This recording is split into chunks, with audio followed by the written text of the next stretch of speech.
রহমানির রহিম। আসসালামু আলাইকুম রহমতুল্লাহ। এখানে যারা উপস্থিত আছেন এবং বিশেষ করে যে এই আজকের যে জনসভার আমাদের যে কাকা উনি আছেন, ওনাকে ধন্যবাদ জানাই। উনি খুব সুন্দর কথা বলছেন। আর বিশেষ করে আসলে কুতুসকা এর আগে যে নির্বাচন করছিল, এই নির্বাচনের সময় আমি ছিলাম প্রবাসে। আমার সাথে তবে নির্বাচন করছিল কাকা, যতটুকু জানি। তা আলহামদুলিল্লাহ কাকা হয়তো অল্প বেশি না, অল্প কিছু বুটের ব্যবধানে মনে কাকা ফেল করছিল। এই দিনই কাকা আমার যে সত্যিগড়া বাজার প্রতিষ্ঠান আছে, উনি আমাদের প্রতিষ্ঠানে গেছিলো। পরে আমরা একসাথে বসে অনেকে চা খাইলাম। তখন কাকা তার স্বপ্নটা শেয়ার করলো।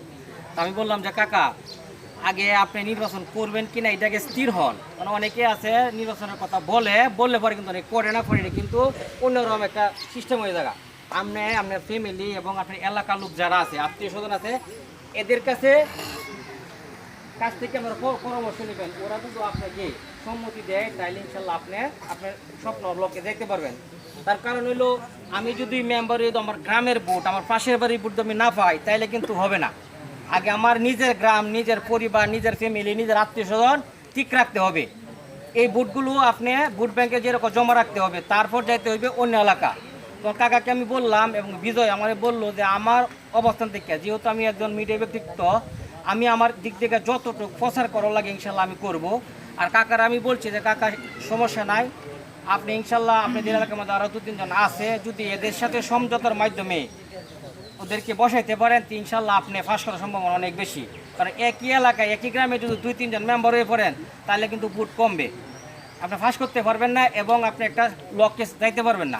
তা কাকার এই কথা বললাম, এখন আপনারা সবাই আছেন, সবাই মুরব্বী। কাকার স্বপ্নটা, কাকা আমার কাছে বলছে যে বাবা আমি একবার মেম্বার হইতাম চাই, এটা হলো আমার একটা স্বপ্ন।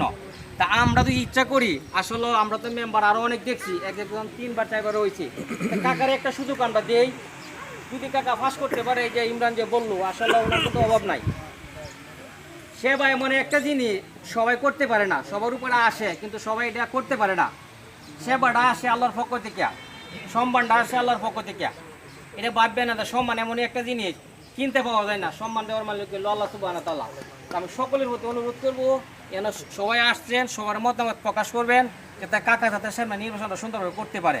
শুধু এক কাপ চা খাইয়া দিয়ে যে কে জানি বলে গেলো যে এক কাপ চা খাইয়ে আমরা ভোট বিক্রি করে ফেলাই। ভোট হলো একটা আমানত। এই আমানত যদি আমরা কেয়ানত করি, তাহলে আল্লাহ সুবহানাহু ওয়া তাআলার কাছে কিন্তু জবাব দিতে হবে। ভোট কিন্তু কেনাত করা যাবে না। যোগ্য প্রার্থী দেখে, যোগ্য মানুষ দেখে আপনার ভোট দিতে হবে। আপনার ভোট যাতে নষ্ট করা যাবে না, যে একটা চা একটা সিগারেটকে আমরা ভোট বিক্রি করবো না। ইনশাল্লাহ সকলের প্রতি আমি সুস্বাস্থ্য কামনা রাখছি। আরও অনেকেই আছেন, বক্তব্য দিলে অনেকক্ষণ দেওয়া যাবে। আমি কাকার যে নির্বাচনের পরিচালনা করবো ইনশাল্লাহ, আমরা কাকার সাথে আছি, আমরা সবাই থাকবো। বিশেষ করে আমরা যুব সমাজ যারা আছি সবাই থাকবো ইনশাল্লাহ। কি বলেন আপনারা? ইনশাল্লাহ আমি চাই কাকার শেষ আশাটা আপনারা সবাই পূরণ করবেন ইনশাল্লাহ।